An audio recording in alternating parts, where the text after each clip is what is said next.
Welcome to the Fantasy Golf Bag Podcast, presented by FantasyGolfBag.com, your number one source for the most in-depth PGA Tour analysis in the daily fantasy and sports betting world. Each week, our experts will discuss everything you need to know, from the course preview and key stats to top plays, fades, and strategies.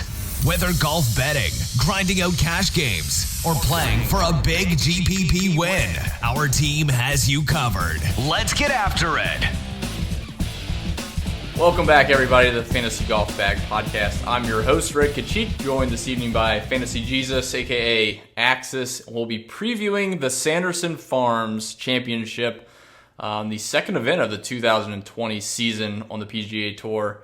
We got an interesting field, some bizarre pricing. I'm sure if you've already opened up DraftKings or FanDuel and looked at the top 10 guys on the pricing, it's probably took a double take. So we'll be diving into the field. This used to be an alternate field event. Axis just reminded me. So it's a little bit of a bump, actually, versus what we've seen in the past. So contests are decent. We'll be paying a little bit more attention to the past couple years with course fit and looking at some key stats this evening.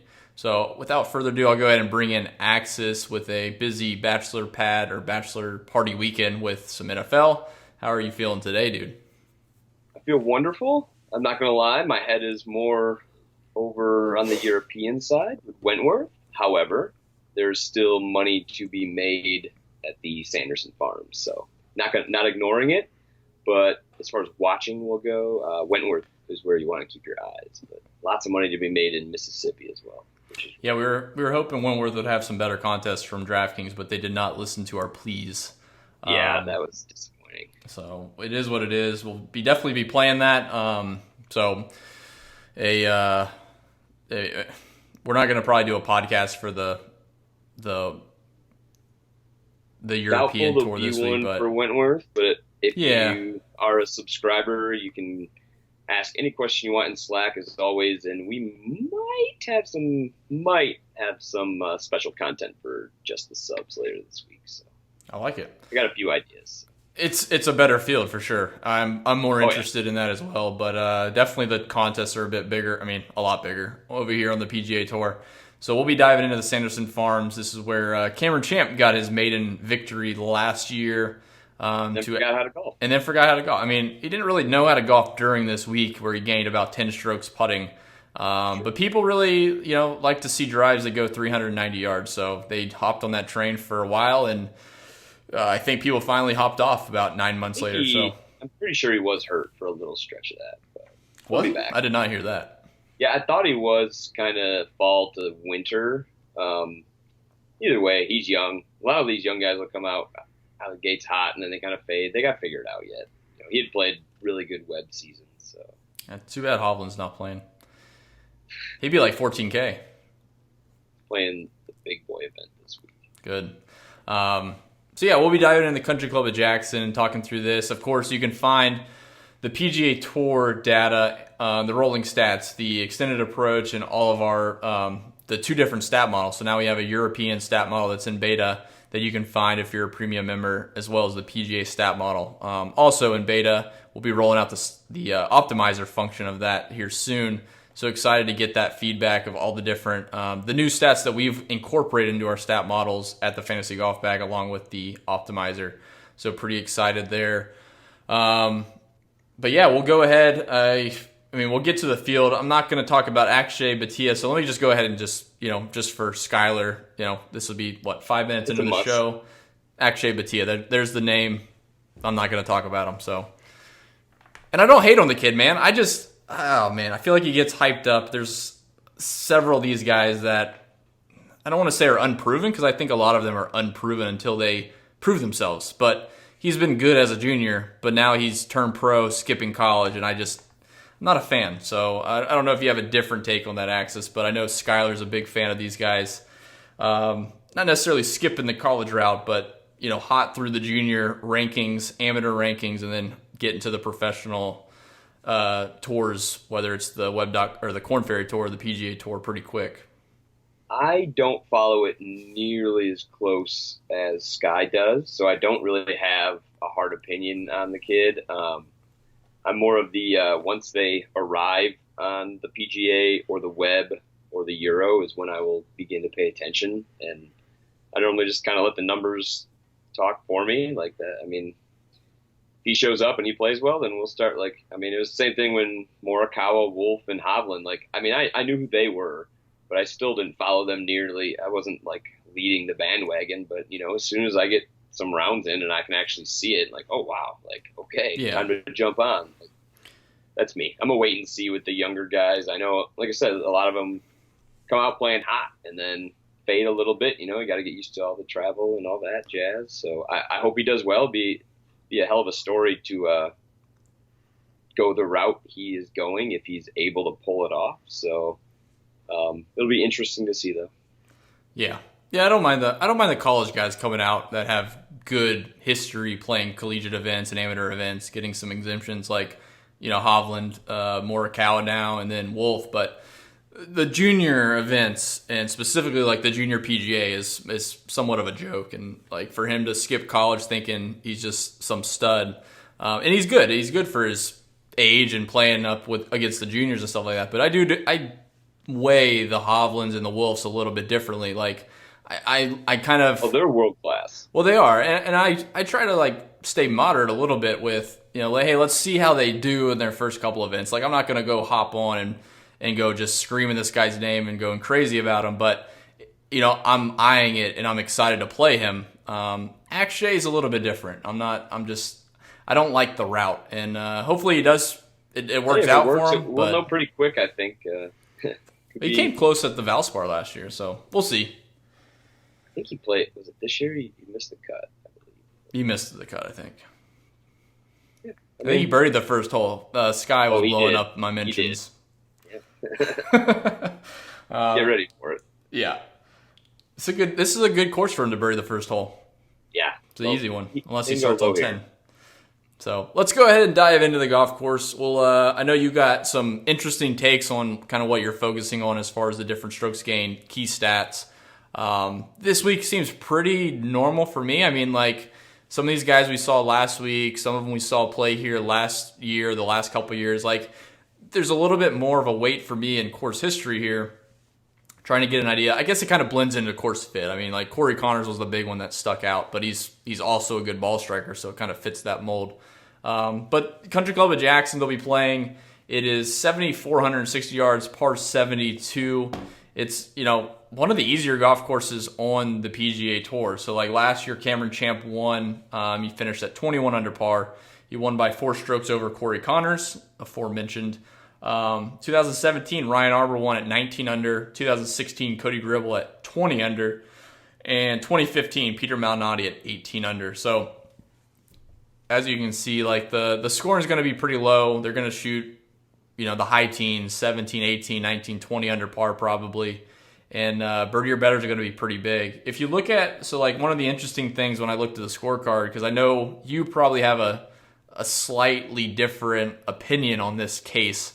But I was going into it with the way Cameron Champ won, even though he gained 9 strokes putting. But you look at the guys through the past that have played well here, there's a mix of longer hitters with some shorter hitters. I mean, just look at guys that have finished second. William McGirt and Peter Malnati in 2015, first and second there. Nick Taylor and Jason Bone. Jason Bone's a really short hitter. And then Boo Weekley in there.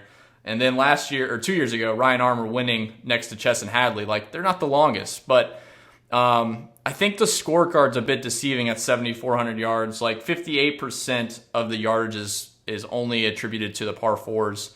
And they're averaging 433 yards. Overall, a lot of the yardage is coming from a couple par 3s and the par 5s, close to 600 yards. So it's going to be a pretty standard week for me. A lot of it's by feel. And I know we don't talk about that much during the course of a season because we tend to have more data and we can kind of rely on that a bit. But I do think these first couple of events, you get some Korn Ferry Tour grads, you get guys that have been playing as we progress through the fall swing, with guys that have been playing a couple weeks.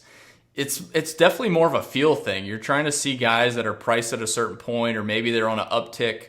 It's not so much cut and dry with, just picking out whoever's top 15 in your model and running with it. So it's going to be pretty standard for me, weighing a little bit off the tee, a good bit of approach the last week especially, and green regulation, birdie or better, stuff like that.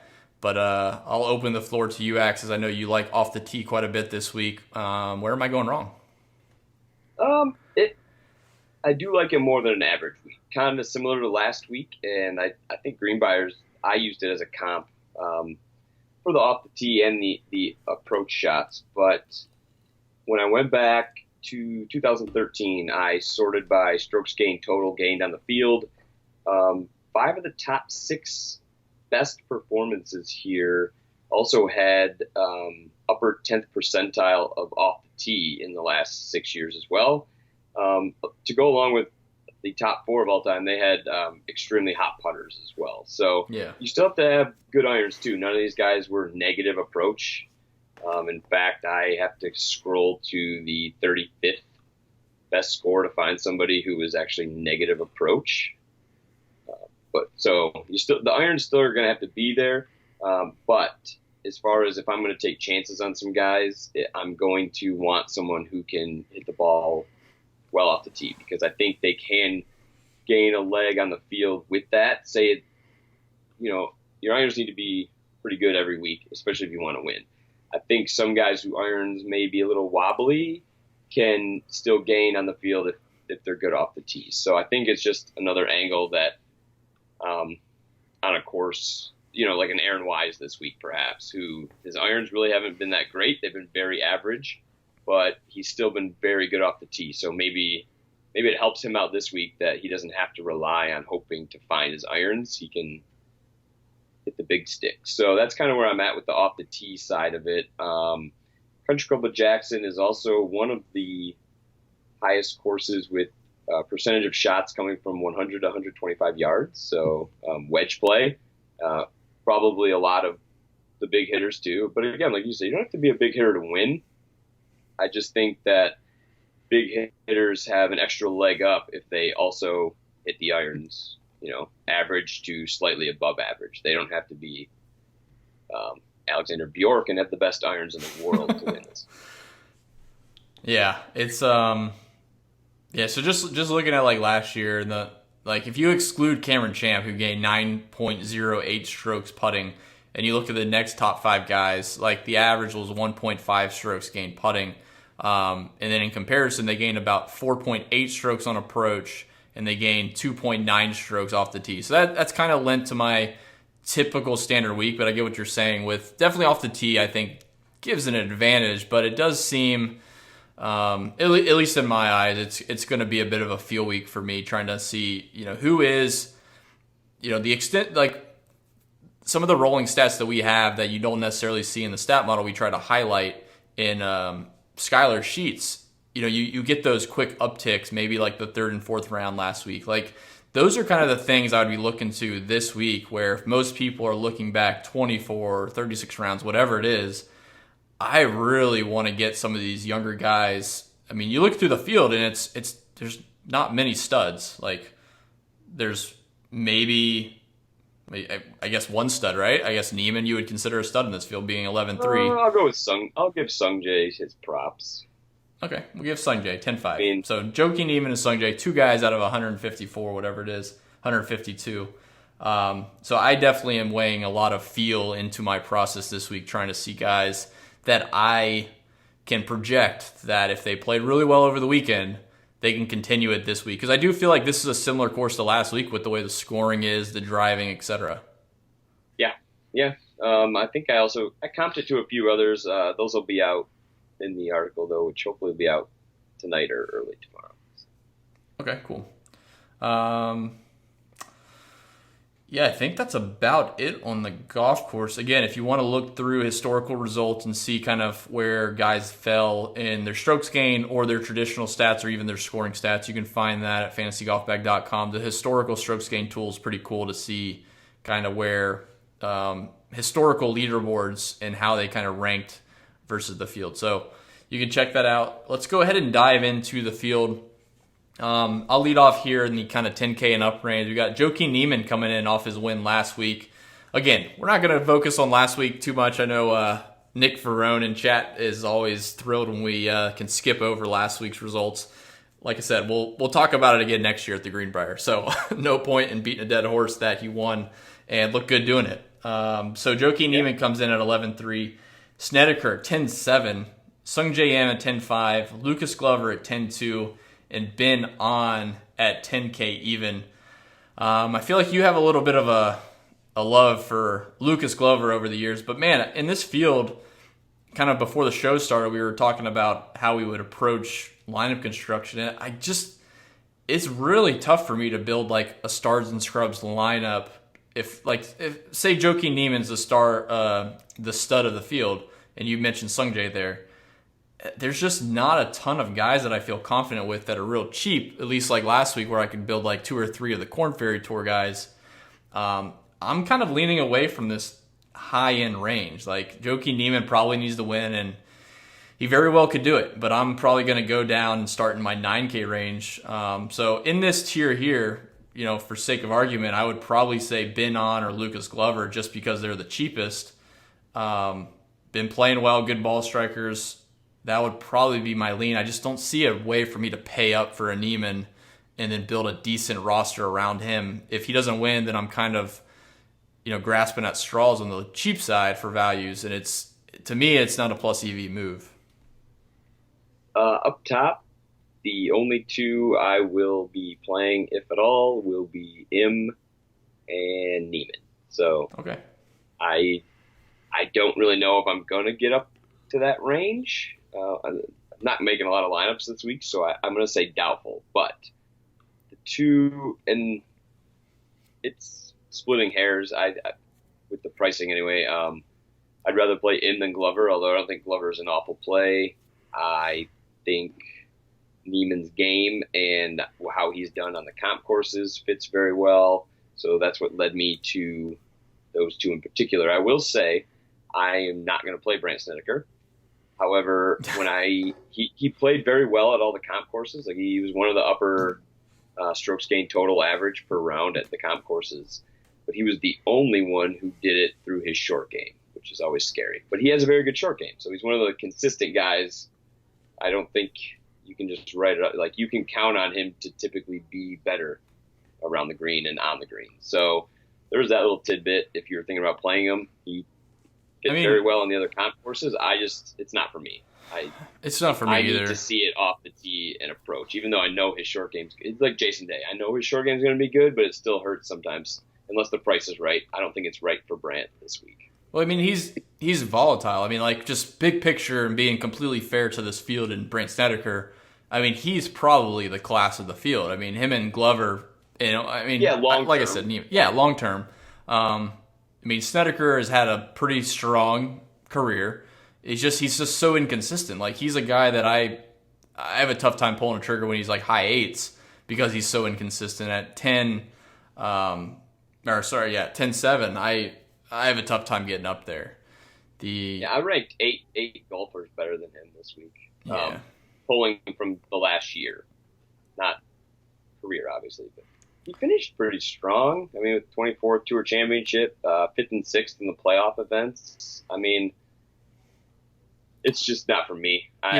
His off the tee is not strong enough for me to play him here, but he can make it up on the greens. So. Well, let me ask you this, and not to put you on the spot and take up an extra minute on the show, but with the new cut, people are starting to talk about last week, and there wasn't a huge difference after Thursday. I think there was actually 0 difference between what the cut was prior, being 70 in ties and being 65 in ties. But does a Niemann, he's not. Let's just say he doesn't win. Let's just say he finishes top 10. That's probably a pretty good showing if you're paying that price, but it's not a lot of upside.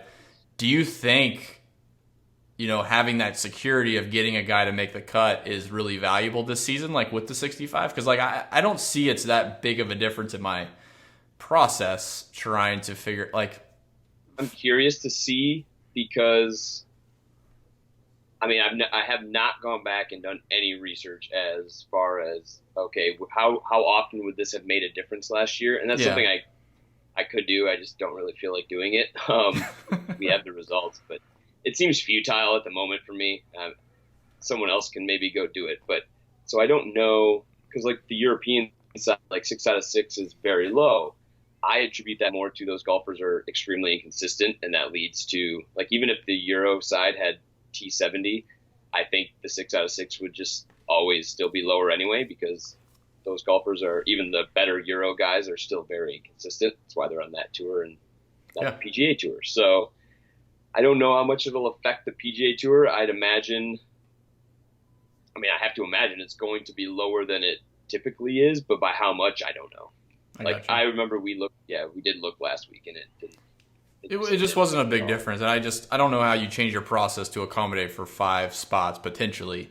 I will not be. Yeah, I'm not. I go about it every week where, I'm hoping player by player T40s anyway. Like, even if I get a 6 out of 6 and then one of them finishes T65, I'm probably going to get passed by 5 out of 6s anyway, who have the winner. So yeah. I'm not incorporating it. Maybe someone might go back through and be like, whoa, look it would have made a huge difference on most weeks in the PGA. Like, I don't foresee it, but if someone finds that, and then maybe it's something to look into. But currently, I'm just going about my business as usual. I gotcha. I'm good with that. All right, let's move down into the 9K range. So this would probably be the spot that I start a lot of my lineups. Like, I feel like there's not a huge difference in this 9K range and the 10K guys for the price difference. Like, there's just not enough gap in their talent, in my opinion, versus what they're paying in price. So Scotty Schaeffler 9,900 is a really interesting one off of last week, kind of bouncing back. Like, I was thinking about it earlier this morning of how I want to kind of go through this for the podcast, and I still don't know how best to address it. But, like, in theory, from a competitive golf standpoint, there is like no better perfect storm than some player getting in contention, completely blowing it, but like still playing well under the like Saturday when he blew up. He still gained like 1.5 strokes on approach. Like, he didn't really play that bad. I like him a ton this week. Like, he's getting up there on price already, and maybe that helps his ownership stay down. But I just, big picture, Schaeffler getting into contention immediately last week and then kind of falling to the wayside and then coming to this event, which is going to be very similar to last week. I like that a ton. Like, that's going to be a guy that I'm going to be overexposed to as much as I can. And I'm not really thrilled with a lot of the other guys in this range. Like, Corey Connors will be the only other one at 9,600 that I'm really excited to play. And I just don't see it. I don't know if there's, maybe a few guys in GPPs you can mix in, like a Henley or something like that. But, man, I do like Schaeffler quite a bit. I hope his ownership is going to be pretty low. He's expensive, but he's super talented. He's really good. He can win a lot on the Korn Ferry Tour. I can see him doing really well this year on the PGA Tour. So might as well just kind of hang on to the train. Yeah, off the tee, he's a wizard. The irons have also been great. His putter is what cost him last week, except for round 2, I believe. But other than that, he hit the irons well. Round 3. Yeah. Oh, yeah. Putted very well round 2. Yeah. But yeah, he's doing everything I like. I mean, the ball striking has been top notch, so I have no problem with playing Schaeffler this week. I was on Corey Connors last year. Unfortunately, the rest of Twitter had hopped on it quick. Took a pretty big T5, though. I do recall that. But I will be back on. I can get back on Connors this week as well. It's weird to play him at 9,600, but the way he's played all year, he deserves to be priced at this field. So it is what it is. So, and DraftKings bakes a lot of the course history into it. I especially with limited results from the other guys. I'm sure that their stat provider doesn't provide like stats that they weigh very heavily. So Corey Connors finishing second last year here with his good form. Uses that? I think DK actually like adjusts for any of that, or they just pretty well take it straight from Vegas? No. I think they use the odds quite a lot to like kind of make sure that they're not completely underpricing someone. But I do think like even last week, they're pricing a lot of the course history into their pricing. They're baking a lot of their pricing based on the course history. So yeah, Connors. Yeah, Streb was another one last week, 8,500. Like, dude, come on. I could play Grillo this week. I have no problem playing Grillo this week. And then the only one who kind of goes against the course fit, which again, the course fit is only a small portion. You shouldn't use any one thing as your only guide. But Vaughn Taylor, 9,300. I do not mind playing him this week as well. I can't imagine he'll be popular. He's been pretty shit off the tee for a better part of this fall, but irons are there. He rated out well for me as far as overall talent in the field too. So he's been playing good, man. In this range. Yeah, those are the 4 in this range. He fits the mold of those guys from like 3 years ago. Well, even 2 years ago, like Ryan Armour. You talk about Ryan Armour, Peter Malnati, McGirt, Jason Bowe, and David Toms. Like he, to me, seems like he fits that mold of accurate off the tee, pretty good with the irons, and if he can get hot with the putter, he can do it. So, I mean, when Armour won, he did it with his irons. So that's how Vaughn could do that. And Vaughn's been, I mean, if you look through his recent form, it's pretty steady. Like statistically wise, he hasn't lost strokes on approach since the Rocket Mortgage. He hasn't missed a cut, knock on wood, since the Heritage. And off the tee, do what? Played him a few times this year. He's just been steady Eddie. Yeah, again, people probably get hung up on the price a little bit, but you got to look through kind of against the field. What are you paying for? You got to feel like that's pretty good. And then again, like even in this event, again, he's a little bit rich for the finishes that he's had, but 26th, 10th, 20th, 20th, and 17th. He's never finished outside the 26th place and 4 inside the top 20. So he's got to be a pretty strong play if you're playing cash. If you're playing GPPs, he's probably a good filler if you got that salary at that range.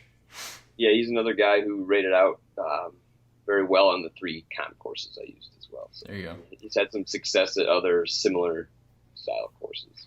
Yeah, now that I say like you can't really build like stars and scrubs seems a little bit tough, but you know, starting Scotty Schaeffler and Vaughn Taylor is like a pretty decent start, or even Corey Connors and Vaughn Taylor. Like I like any enough, combo of those I like two. enough low 7s to once we get down there to I think you could do it. Okay. All right, let's hop down to the AK. Might make you throw up a little bit. Do what? So it might make you throw up in your mouth a little bit, but you can do it. I mean, all these guys are already doing that. Yeah. Fratelli's burned me and Jacob more times than I can remember, and he's at 9,200, and this will probably be the week that he wins his second event on the PGA Tour. So excited for that. All right, let's hit. It was not on Demon. Oh, dude, don't get me started on that. Let's hit the AK range. I'll let you lead off here. Anybody in this range? So you mentioned you like some low 7K guys, or anybody here that you kind of feel pretty good about? I can't imagine you're going back to like a Cameron Champ, but you did mention Aaron Wise at the top of the show. Is that kind of your mold you're looking for this week? Yeah, there will be no Cam Champ from me.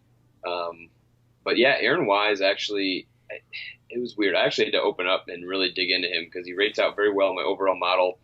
He has been pretty inconsistent though, as far as it's not really showing in his finishes. He always seems to have like a round or a round and a half where he just is so much worse than the field that day and the conditions, and nothing really. His last top 10, I think, it was Mayakoba last year. So I don't know. I think the course fits off the tee game. The irons last time we saw him were fine. He sucks around the green, which shouldn't matter really at this course. And I mean, if you're missing greens anyway, where you need a good around the green game, you're not going to win anyway here. So you need to be pounding the greens. So I think Aaron Wise is a pretty solid fit for me this week at that price. As far as anybody else in this range, no one really fit for me. Wyndham Clark rated out okay overall. You could always roll the dice on a Siwoo. I mean, you could get hot fire Siwoo. Again, in this field, 8,700. I don't know. Not really for me. I don't think this week. It's kind of a dead zone for me. I got you one. I can probably sell you on. Yeah. Yeah. So I don't mind Wise. I'm kind of high on Wise for the 2020 season overall, so I'll be keeping an eye on that. He's actually, I mean, relatively speaking to this field, he's probably pretty cheap. Like we saw him over 9K in stronger fields than this. But the guy that I'd bump his price. If I was pricing, he'd be much higher for me. Yeah. Say much, but he'd be in the 9s. He'd be in the 9Ks, yeah. Low 9s, probably 92. Yeah. So the guy that is interesting to me, again, people know that I love to tackle the Canadians, but Nick Taylor's probably okay. The guy I'm interested in is Kyle Stanley at 8,100, and I think people are going to overlook him quite a bit. They're going to look back at his finishes here back in like 2015. I think he played, 2015 and 2014 he played, missed the cut both times. But if you look back at like his putting splits on Bermuda, most of his negative putting splits came from that 2014 season, like leading into 2015. And if you look back at the 2019 season, where I think we started talking about, or at least I did, every single week, he was popping in our extended approach numbers. He was hitting a ton of shots close inside of 12 feet, and the putter was just kind of sporadic. If you look back since the Memorial, he has not missed a cut. He's gotten 3 finishes inside the top 21. He's gained strokes in 3 of those events. He lost strokes in 3 of those events. He gained strokes in 4 of those events and lost strokes in 3 of those events. Like, I think this is a better time to play at Kyle Stanley at 8,100. Like, ball striking wise, initially I was going to just kind of pass on him, saying, ball striking's there, but if he can't get his putter up, there's just no upside. But I think he's putting better than he has in the past. And if people are going to look to his putting splits, if they're using too much sample, which is kind of weird to say, I think they're going to get a bad sample size. So I think Kyle Stanley's really interesting here off of those missed cuts 4 years ago. He's ball striking wise, he's playing great. He hasn't lost strokes on approach since the PGA back in May. And we know his putting is going to be variable, but I think this is a better opportunity for him to play on Bermuda with his putter. It just seems like he's in a different perspective, I guess, with his putter. When I looked at Stanley, he reminded me very much of kind of what I was looking at with Wise as far as the finishes go. I don't know, it was just middling rounds. Like he never could turn it on and get that one low round to really boost a finish. Like you said, he's been making cuts though consistently since the U.S. Open. Some finishes in the 70s and the 40s. He's got a couple low ones, like you said, just inside the top 20, which was similar to Wise. And whatever he was struggling with between January and June, he seems to potentially have figured out. As far as on the strokes gain side of it, he's been gaining strokes and kind of getting back to where he was. So you're right. You could talk me into playing him at 8,100.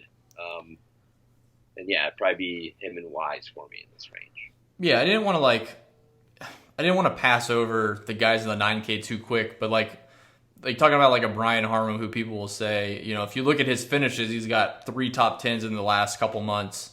Finishing 3rd last week. Like it wasn't for me playing this week. And if you look at Kyle Stanley's finishes and like how he has played tee to green over the past year, it seems much, much more consistent. Certainly more consistent than Cameron Smith, which is mind-boggling to me.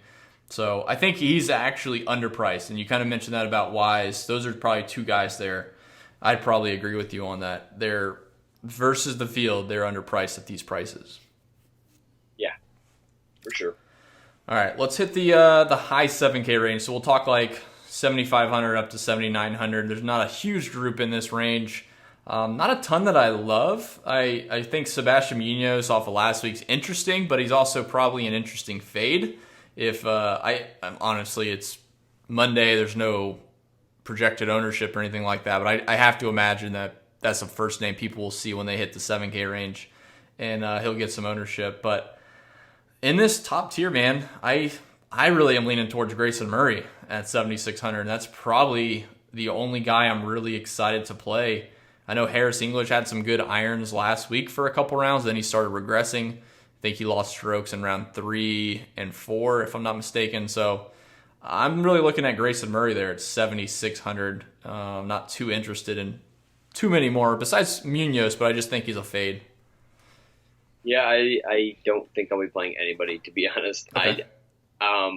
it sucks that Streelman's missed his last 2 cuts. I wish the form could have been better. I played him last week, unfortunately, and his ball striking was fine last week, though, so that is encouraging. If you wanted to play him, he lost purely because of around the green and putting. So he still gained positive approach and off the tee for the tournament. In fact, he crushed it off the tee. Yeah. So, and he's been extremely well off the tee all year. Actually, it's nuts. If you guys want to go back and look at it, I think there's 3 tournaments he's lost strokes off the tee all year. So, going back to January. So I guess I could get back on Streelman. I'm not at the moment. Other than that, Murray's not somebody I play on DraftKings. I'd rather bet him. He's so volatile for me that I'd rather maybe first round leader, small sprinkle outright / top 20 if I'm going to do anything with Murray. This doesn't do it for me, but yeah.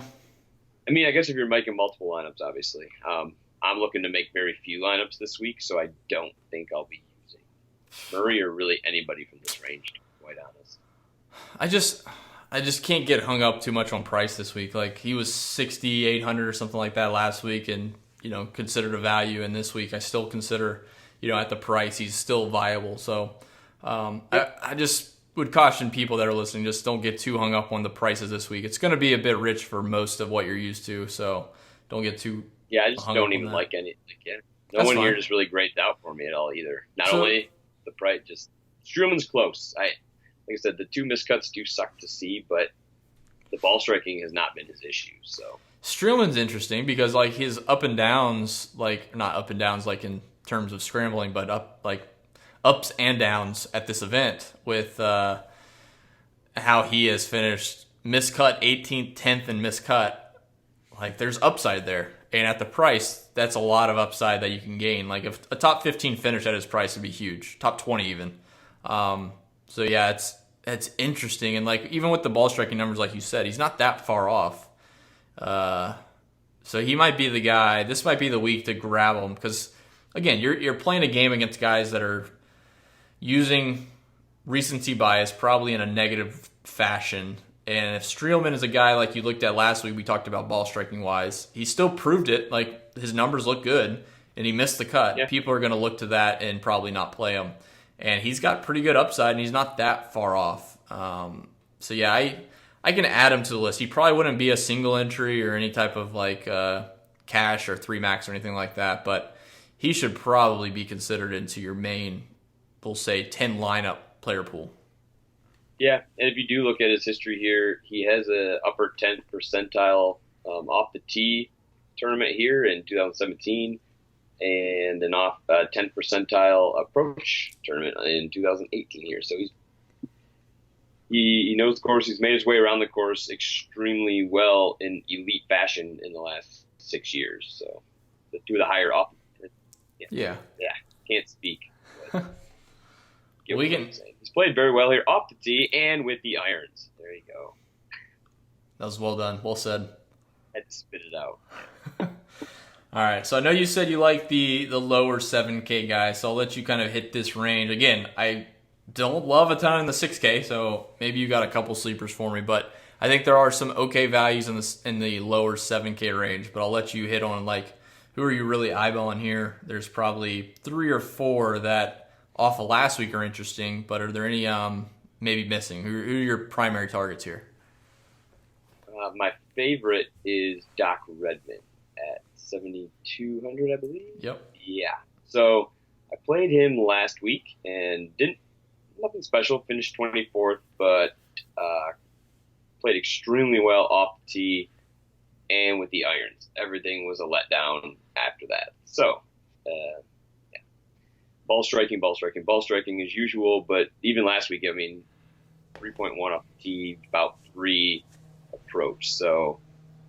He's pretty volatile with the birdies. Like his birdie making percentage is pretty high, which is nice. I'll gladly go back. I've been pretty impressed with what he's done for the 24 rounds that I have from dating back to Wells Fargo with him. So I've been pretty impressed overall. Some weaker fields, but he's done overall pretty solid. So at 7,200, I think Doc's under. I'm going to bet him 2 this week at 90 to 1, I believe. So I like Doc a lot this week, and then I'll go back to Sepp Straka as well. He was one who hurt me last week. I just got murdered by short game last week, which is not always the thing. I don't know. Again, off the tee and approach was overall fine at the Greenbrier. And he actually putted well for him. He missed a green and he was screwed by the numbers. So I'll definitely go back to Straka and Redman this week. Those are my two favorite in this low 7K range. Yeah, what sucks is their odds are so low. Like, there's a couple guys that I was going to point to that I was going to play and probably bet, but they're still like, in a normal field, they would be, mid triple digits, like mid 100s, and now they're high 10s, like they're under 100 to 1. So I can get behind Redman. Again, he's probably not going to be a core play for me, but I don't mind it. I think people will probably go back to Shelton, which I'm not really a fan of. He actually lost strokes in round 3 and 4 last week. He's super volatile. So like in a GPP pool, he would make my GPP pool for 20 lineups, we'll say, but not going to be one of my core plays. I do like Joseph Bramlett a lot at 7,100. He was a guy like last week, super cheap. I think he was like 6,400 or 6,200. In every single email we sent out for the showdown contest, I think we mentioned him in every single email starting with round 2. So round 2, round 3, round 4. He's an exceptional player. He's been a really good player for a long time. And he's got the event last week, gained 1.3 strokes off the tee, 1.5 strokes on approach, gained 5 strokes putting. But again, like, it's 7,100 for a guy coming off of a good finish on the Korn Ferry Tour. Like, don't forget to use some of the Korn Ferry Tour stats we had out last week. I think he's in a good kind of tier going forward at 7,100. So Joseph Bramlett there, he's 80 to 1 too, so I wouldn't mind betting that.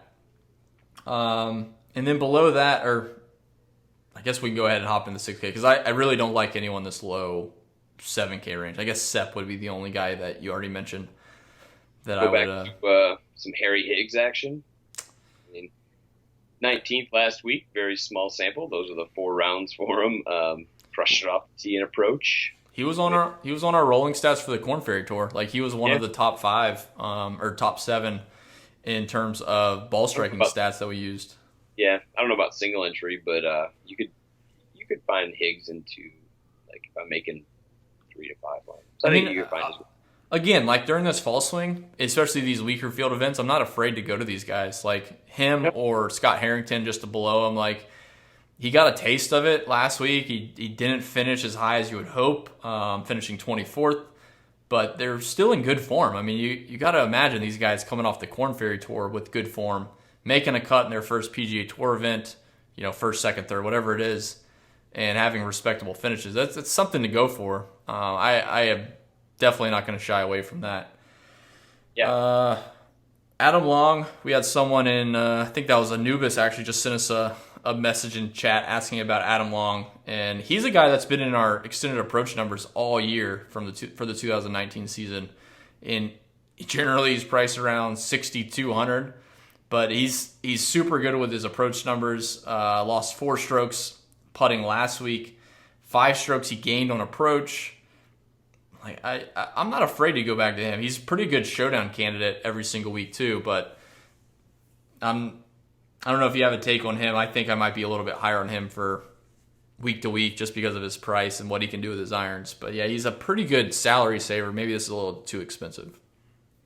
No, I don't really have any real takes from anybody down here. Honestly, I think it's play. You want to take a dice roll on some of these guys. Like, honestly, I don't even care if they're playing like trash. Like, if they're in this field, they're going to have to be grinding. If you just have some feel, you're some weird angle. Like, normally I'm not much of a feel angle player, but just a when it feel. comes down to here, I don't really have takes on too much, to be honest. Well, these are the perfect examples because these are guys that you're not going to see them pop in strokes gained off the tee and approach and like, they missed the cut by a stroke the last 5 events, but their ball striking so close, it's looking good. So, You're just not going to find that. I mean, I guess maybe a guy like Sucher, his last two events. So, I mean, down here, I mean, if you're just looking to catch guys who are on fire, his last two events, ball striking have been unreal. Just can't figure it out at all around or on the green.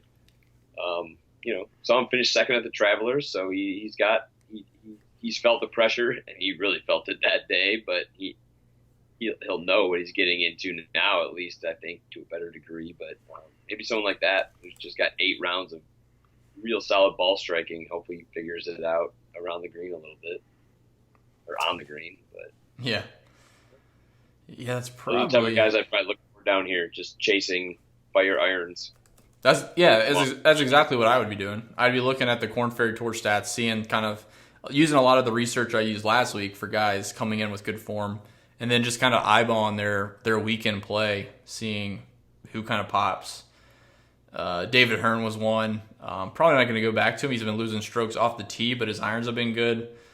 There's just, like I said, stars and scrubs this week for me is not my preferred strategy, just because I have a tough time grabbing one guy down here. There's a mixed bag. DJ Trahan, he graded out pretty well on the comp courses, and if you go back and look, he played very well off the tee and approach at the Greenbrier. So that's another guy down here I guess I could throw into the pool, chasing the ball striking. And it is nice to see with him, like I said, he graded out pretty well in the approach, strokes gained approach, particularly at the other comp courses. So I looked at courses with similar approach distance buckets, and he rated out pretty well in that. So I guess Trahan's someone I could get behind this week as well. Down. Yeah, I guess. Honestly, other than that, Drew, plug your nose and then save yourself some money and play more over in Wentworth. So no Akshay for you? Nope. What about, so last guy I'll mention here, just because I'm looking through the course history log against the recent form. Boo Weekley's min priced and kind of got interesting ball striking numbers coming into this week. Like finish wise, like kind of like you mentioned a couple of the other guys, he's gone miscut, 69th miscut. He's lost 3.5 strokes putting, 4.5 strokes putting, 4.5 strokes putting, 4 strokes putting. At this event, he's finished second, 39th in miscut. If you got to get crazy with some salary savings, I guess that would probably be my preferred play at 6K. But it's a gamble. Plenty of upside. Yeah, definitely do worse down there. That's probably the guy, I guess, too. If you wanted me to play somebody from 6K, woof, that'd be it. I like it. All right, man. Any final thoughts? I know you mentioned kind of hopefully having some stuff out for the Euro Tour with the Wentworth coming up this week. Anything else on your plate, on your mind for this week on the PGA Tour or European Tour? No, other than like I said, I'll get the course preview out hopefully tonight, but looking closer to tomorrow morning, which will be when most of you are listening to this, so maybe it will be out tonight for you. Other than that, should have 2 pretty fun tournaments. Like I said, I'll probably be spending a majority of my time tilting over in Europe, but still make money on the Sanderson Farms. So. I'll be with you. I'll be doing both, so not sure which one I want to tilt more, but I'm sure with the same cut, T65 and ties, it'll be equal tilting on both sides, either Friday morning or Friday afternoon or both. So at least there's no MDF, so you don't have to prolong it the next day too. Yeah. All right, man. I think that'll about wrap it up for the Sanderson Farms Championship. As always, man, I appreciate you tuning in, or you're not tuning in, you joined me. Appreciate you joining the podcast this week, talking through the Sanderson Farms Championship. As a reminder to everyone, during the fall, we're running the promo. You can sign up for the VIP membership for the same price as the PGA. So we'll be covering all the PGA tournaments throughout the fall, including the alternate field events. We have Euro Tour content and stats, all that stuff. So the VIP membership actually covers both PGA and Euro. If you want to just do PGA, you can sign up for that. If you want to do just Euro, we got that too. But right now for the fall of 2019, you can use promo code FALL19. And if you register for the VIP monthly, you'll actually get it for the PGA monthly pricing. So go ahead and do that. Again, guys, all those people that are already members in Slack chat, we appreciate you guys throughout the fall. We're excited. I know you guys have seen the new site and the new tools. We're excited to kind of reveal a couple of the other things as the fall swing progresses into January for the 2020 season. So just want to say thanks to everybody out there. Appreciate all the feedback, all the support. We're excited for this week and the rest of the fall swing. So, all right, guys, good luck out there. Keep a lookout for the Wentworth content, and hope to see you guys at the top of the leaderboard, whether on the PGA, Euro, or both. See ya.